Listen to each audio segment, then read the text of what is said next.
Someone else is gonna pray.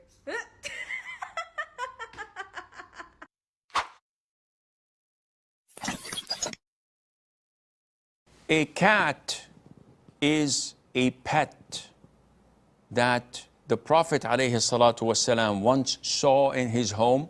He went to a vessel and gave the water to the cat to drink from it. And he said, this is among at-tawafuna alaykum wat-tawafat. This pet, this animal, is among the animals that come and wander around in your homes.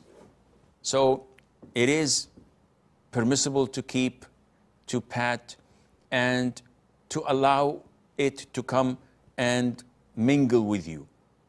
Which means that if a cat comes and sits in front of you while you're praying, there's no problem in that, inshallah. However, try not to step on it or prostrate on it because you'll squeeze it to death. Rather, when you want to prostrate, just remove it aside or put it between your prostration spot and your knees, and there is no problem in that, and your prayer is valid, insha'Allah azza wa jal.